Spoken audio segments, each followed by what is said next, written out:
what are you afraid of? And do you agree with that comment that you attract what you fear?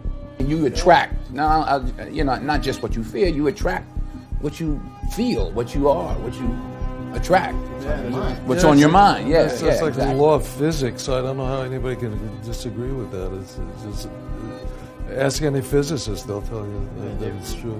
David Mamet wrote a line in the play Edmund, "Every fear hides a wish," which I think is close to that. I still am very insecure in so many ways, but I wish I could give that gift to all my fans. You have the freedom to pull that superstar out of yourself that you were born to be. We are all born superstars.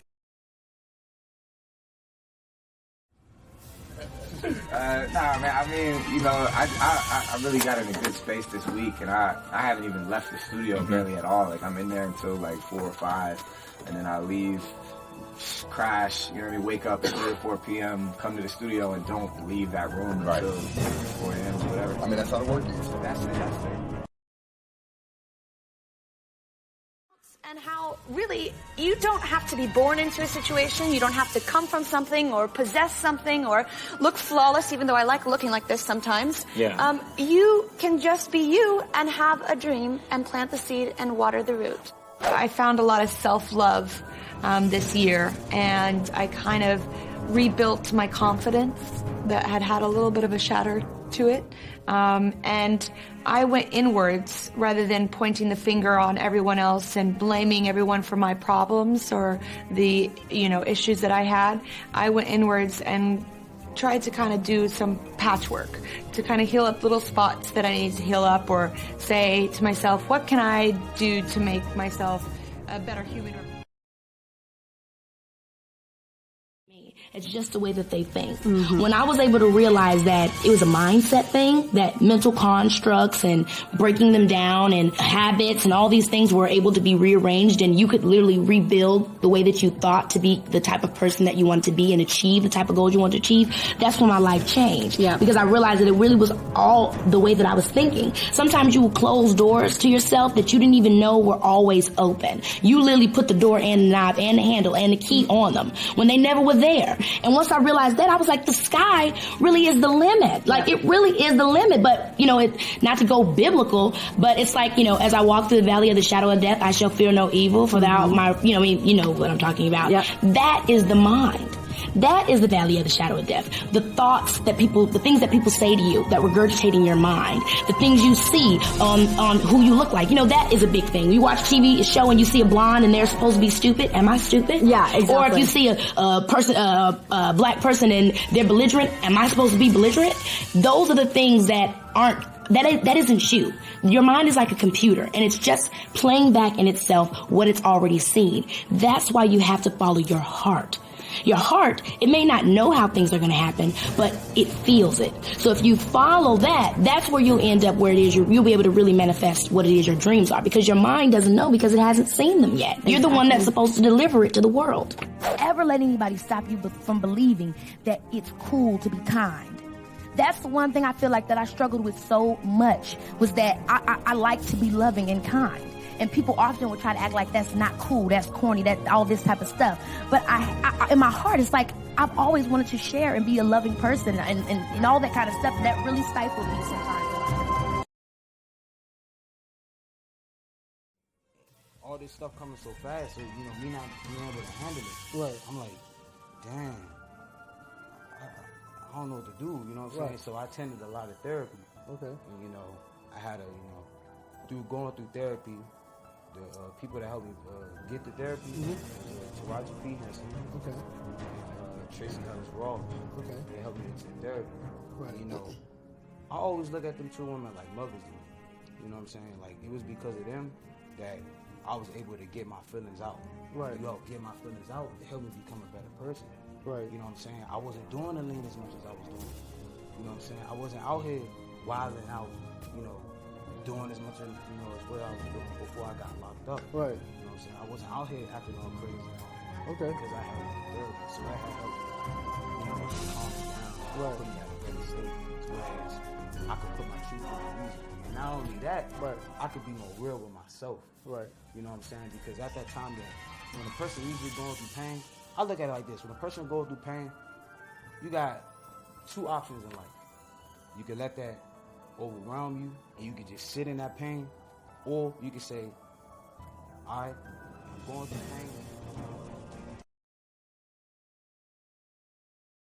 You got to be driven to go get something done now. You know what I'm saying? And you I mean, for real, and it's a gamble sometimes. You got to really, you got to be forward thinking, ahead of the curve when it comes time to make certain decisions. And you got to be willing to stand on your beliefs. Because a lot of times you're the only one who can see it. You dig? And other people, they don't see it really, but you got to really believe in what you got inside of you that's telling you and driving you to a certain goal for something. I can dig. Yeah. I was challenged by my manager right now, a producer, DJ Toon, and my cousin who passed away. They challenged me. How long ago? This was about 13 years ago, 98. You were 17? 17, 18, and they challenged me to stop selling drugs, stop selling crack. They say, you want to be a rapper, this is what you want to do. You've already been arrested, you did this little bit of time, you got probation. If you get arrested again, you blow it all. So I then said, okay, well, take me somewhere where I can create a way for myself. If you want me to leave this behind, then show me an opportunity. They then took me to a studio with a group named PA. PA then put me on the spot, asked me if I could rap on a certain beat. I walked in the booth, did my thing, and they signed me to LaFace Records. But most time, man, most celebrities or artists, I see them come and go, man, all the time, man. They really think that it's about them. You know what I mean? They think that, oh yeah, people just love, like, me. It's about me. And really it's about what you do, the service that you can provide. It's just like, man, how much would you appreciate your dentist if he f***ed up your teeth? You know what I'm saying? How much would you appreciate your mechanic if he didn't fix your car? Right. You know what I'm saying? As long as the service that you provide is that of a stellar quality and above standards, then you're going to appreciate that person and hold him in high regard. When that service begins to diminish, then you're not gonna hold that person in high regard no more. And that's why you see people come and go so fast, because when they get there, they forget that it's about the quality of what they can. When I got The Secret thing, but I didn't know it was called The Secret, I read the book The Color Purple, and then went out and got books for everybody else I knew. And I was obsessed about this story. Obsessed about it. I ate, slept, thought all the time about The Color Purple. I moved to Chicago. I get a call from a casting agent asking would I like to come and audition for a movie. I've never gotten a call in my life from anybody for a movie or anything like that. And I say, is it The Color Purple? And he says, no, it's a movie called Moonsong. And I go, well, I've been praying for The Color Purple. And I go to the audition, and of course it was The Color Purple. I audition. I don't hear anything for months. And I go to this fat farm, and I think it's because I'm fat, because I was about 212 pounds at the time. And I think I didn't get the call back because I'm so fat. And I'm at this fat farm, and I'm praying and crying, saying to God, help me let this go. Because I wanted to be in this movie so much. I wanted it. I thought I was going to be in the movie. There's all these signs that I should be in the movie. And I go to this fat farm, and I'm praying and crying. And as I'm on the track singing the song, I surrender all, I surrender all to thee, my blessed Savior, I surrender all. I'm singing that song, praying and crying. A woman comes out to me, and she says, on the track, it's raining, and she says, there's a phone call for you. And the phone call was Steven Spielberg saying, I want to see you in my office in California tomorrow. Now, what I learned from that moment absolutely changed my life forever, because I had drawn The Color Purple into my life. I didn't know Steven Spielberg.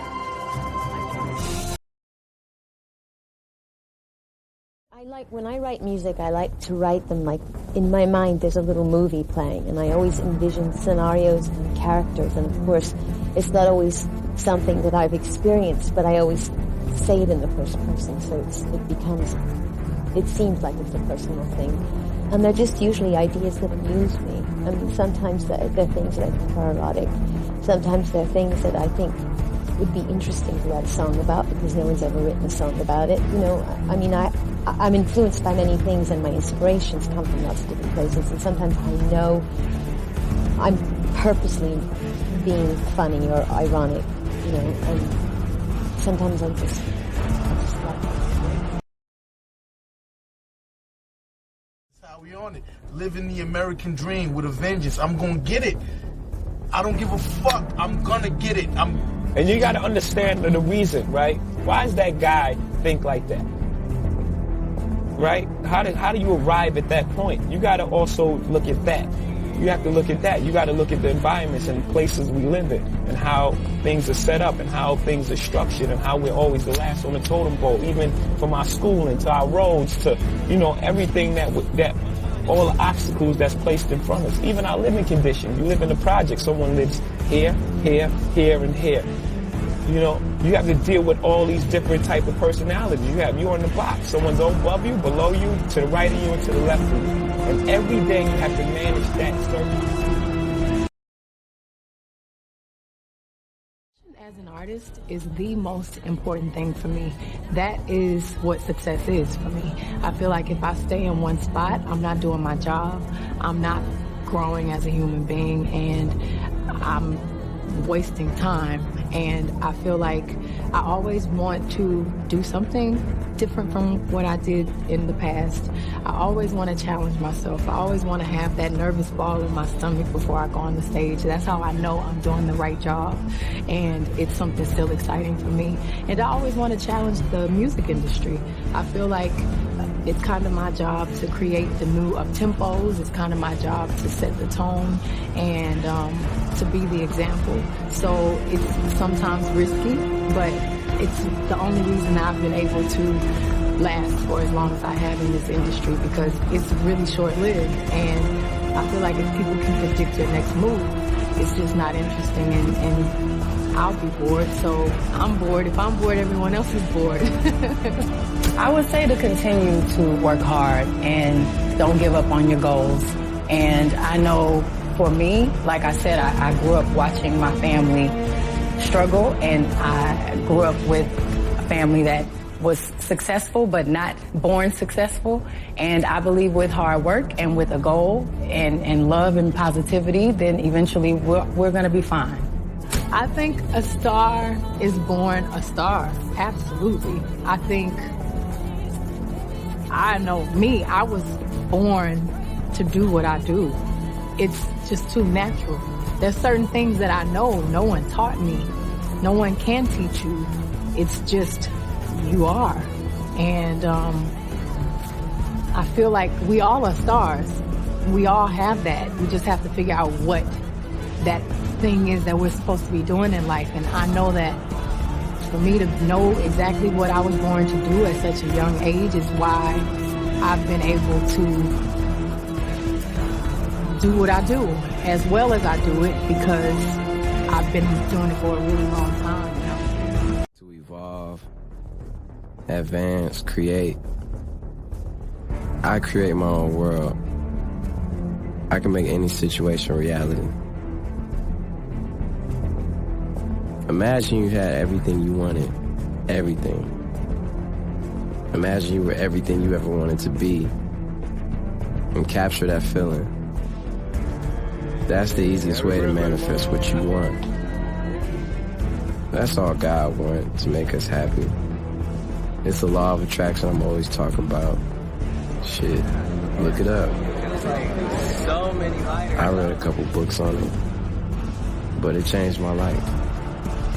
Even in high school, teachers would always tell me to snap out of here, snap back to reality. But I was in reality. It was real as it could be. It just wasn't there yet. It just wasn't that day. I got the car I was always dreaming about. I bought my mom the crib I always wanted to buy. I do what I want, get money, whatever. I perform with my heroes, live a crazy ass life. I'm still learning though.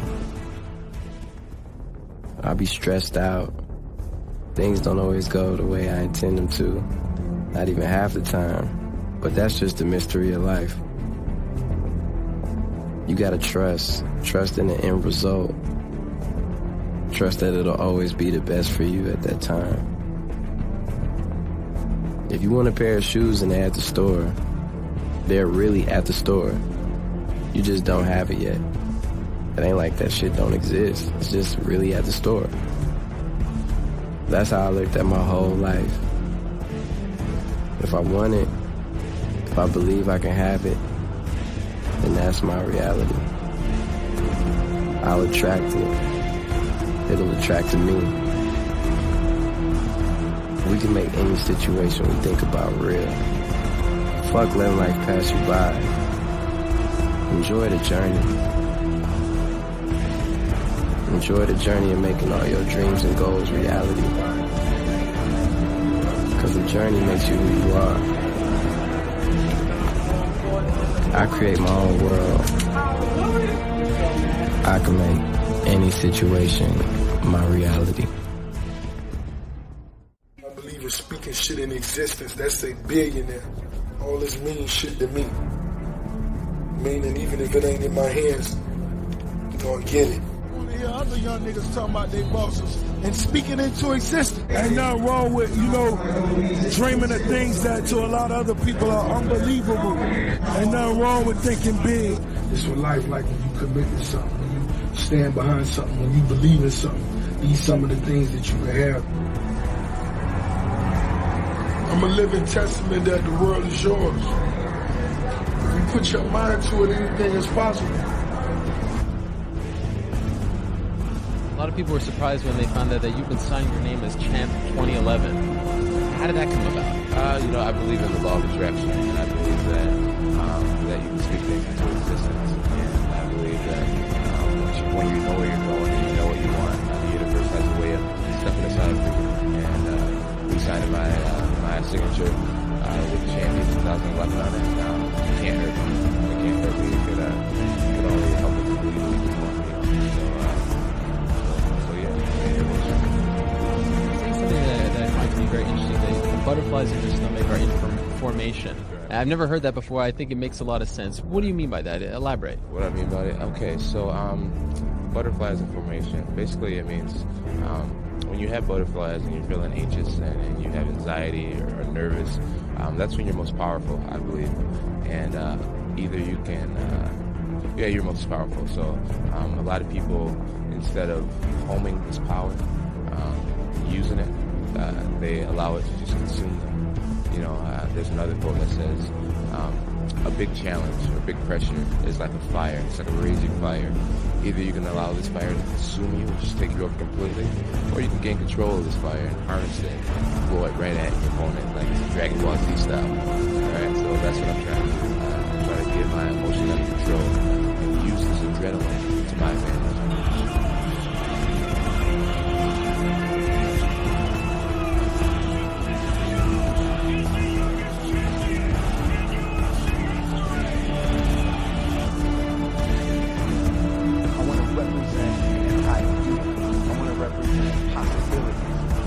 Represent the idea that